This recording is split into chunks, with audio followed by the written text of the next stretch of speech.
As dit kom by spesiale geleenthede waar koeke ter sprake is, koop die meeste van ons dit by bakkerye, want ons glo 'n ontwerperskoek verg 'n kennershand. Blykbaar nie, en dus kry ons vandag 'n demonstrasie. Moenie geflous word deur die vaal voorkoms van hierdie sponskoeke nie, want die gebak gaan nog die sterre word vir 3 baie spesiale geleenthede. Jep, ons fokus nie op koekbak nie, maar koekversiering by die Silwood Kitchen School of Cookery in Rondebosch. As jy self sponskoek bak, sal jy uitvind dat dit met baie eiers, maar sonder enige bakvet of rysmiddel gemaak word. Reeds tussen 1420 en 1520 het Engelse en Franse chefs koek gebak, wat glo die voorloper van die sponskoek was. Maar die eerste resep is eers in 1615 opgeteken.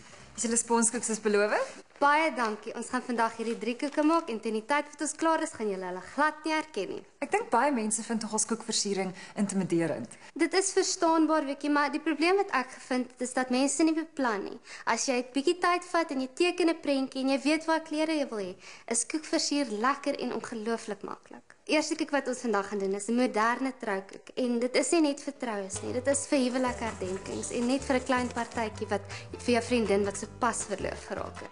Heel eerste, vir die botterversiersel gaan ons botter in die menger sit en hom laat gaan totdat hy lig is.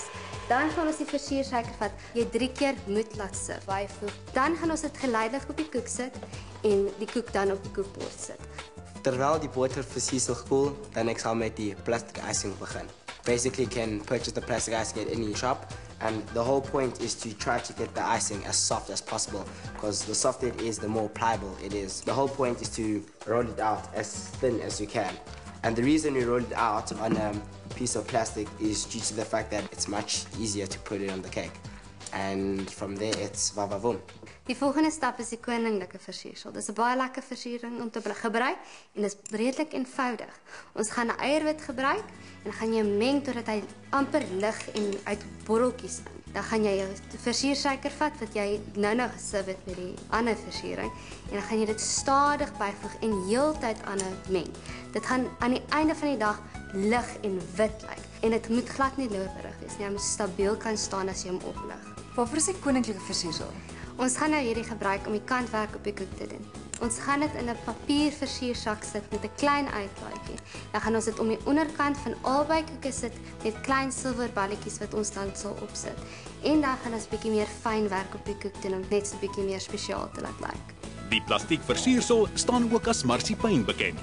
Maak die trechter met waspapier en koop verskillende versiertuite om voor in te sit. Rondaf met vars blomme uit jou tuin, maar sit dit liefs bo-op of langsaan, sodat daar nie plantmateriaal in die koek agterbly wanneer jy dit uithaal vir die eetslag nie. Ek hou daarvan, dis stylvol en eenvoudig. Ek weet, pragtig, pragtig, pragtig. Over here, we've got our Mother's Day cake. And unlike the wedding cake, the Mother's Day is just butter icing. Ons gaan botterversiering vat ongelooflik dun oor die hele koek sit. Dan gaan ons hom vat en in die yskas sit totdat hy kliphard word. Dan gaan ons nog 'n laagie botterversiering vat en hom oor die hele koek sit. Dit gee 'n baie professionele uitkoms en dit lyk beter. Dit lyk asof jy ure gestaan het, al is dit net 'n ekstra dingetjie wat jy aanvang. Baie mooi, Shani. Nou kan ons begin decorate. Al die versiering wat ons by die koek gaan doen is uit botterversiering uitgemaak. Ons het die geel wat eintlik die botter net gewoonweg is en dan het ons pink vir die rosies en groen vir die blare. Die rose is die moeilikste deel van hierdie koek, so dis waar ons gaan begin. Ons het 'n papiersakkie met die roos uitlaatjie wat ons net die rose mee kan doen. So wat jy doen is jy gaan jou roosnaald gebruik, so wat ons dit noem. En gaan jy klein bietjie van die pink versiering wat jy vir jou rosies gaan gebruik op die naald sit en dan 'n klein stukkie papier op sit. Dan gaan jy 'n papier versiersak hou op een plek terwyl jy jou naald draai. As hy een keer om is, dan gaan jy hom oplig sodat die versiering afbreek, sodat jy mooi daai middelstukkie het wat net soos 'n oop roos lyk. Dan gaan jy met jou hand van een punt na die ander omgaan, amper asof jy 'n halwe sirkel doen. Dis net vir die middel wat jy jou naald beweeg. Die res van die tyd is jou naald doodstil. Jy kan meer as 3 doen, maar 3 is net saaklik al wat jy benodig en dit lyk pragtig. Kan ek probeer? Met al liefde hierso. Ons 2 kenners beveel aan dat jy eers min kleursel inmeng.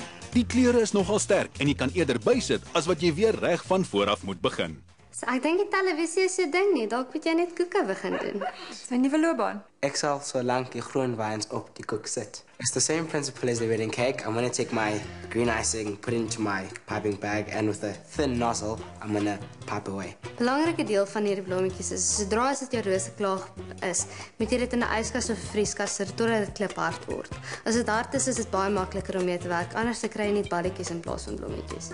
Die kuns van koekversiering strek terug na die heerskappy van die Egiptiese farao Ramses, 1175 jaar voor Christus. Bewys van geverfde koeke is in sy antieke hofbakkery gevind. Later in die 17de eeu het die tafels van Europa se aristokrasie gekroon onder die pragt van oordadig versierde koeke. The leaves are very easy, Vicky. We don't use a nozzle. We use same piping bag, but cut a small V in front and do the same principle as the vines. You push down onto the cake, and as soon as you push down, you pull away to get a very leafy effect. Maar ja, ek weet dit sou my ma se hart baie bly maak. Dis juis een van die dae, Sondag 9 Mei Moedersdag. So jy kan solank begin oefen vir die perfekte koek as verrassing. En nou gaan ons meringue icing doen, ons soos die Amerikaners dit ken, frosting. Heel eers gaan ons water in 'n pot sit, baie lae hitte en die suiker byvoeg en roer aanhoudend sonder dat hy begin kook. Dan gaan ons met 'n kwassie wat ons in water druk om die rand te gaan sodat dit glad nie begin karameliseer nie. Na so 10 minute van kook gaan die suikerstrop reg wees en ons gaan seker maak daarvan ons gaan bietjie vat op 'n lepel sit, laat afkoel sodat jy nie jou vingers verbrand. Dan vat jy 2 vingertjies, jy sit op die een en jy trek dit uitmekaar en dit lyk asof daar 'n draadjie is tussen die twee. Wat ons in Engels noem the thread stage. As jy strip of thread stage is, gaan jy begin om die eiers te meng. En as hulle lekker styf staan, gaan jy stadig daai strip byvoeg, baie versigtig omdat daai strip is kokend warm en dan as al daai strip geïnkorporeer is en hy klaar gemeng vir 10 minute, dan weet jy is reg om te begin met die koek. Ons maak 'n snaaks mannetjie. The yellow will be for his body and the orange, Vicky, will be for his funky orangey hair. Die geel gaan ons op sy kop aanwend, net soos wat ons die botterversiering gedoen het. En daarna gaan ons 'n groot sak die oranje hare sit en lang pype daarvan maak op sy kop. Hierdie is pret. Besluit vooraf watter lekkers jy kan gebruik om jou mannetjie laf te maak. Druk sy oogies aan lang stokkies vas en dan in die koek. Probeer baie verskillende kleure en teksture inwerk. Vir die een is niks minimalisties nie. Gebruik vingerkoekies vir sy armpies en plak met versiersuiker 'n paar lekker goed balletjies aan vir vingers.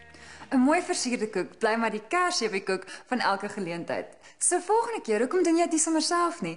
Dis dalk die begin van groot besparings en wie weet, dalk 'n nuwe passie. Daar het julle dit. Of dit nou 'n troue, middagtee, verlovingspartytjie of kinderverjaarsdag is, hier is 'n plan vir elkeen. En moenie die Moedersdag geskenkkoek vergeet nie. Toe kry daai vingers soet.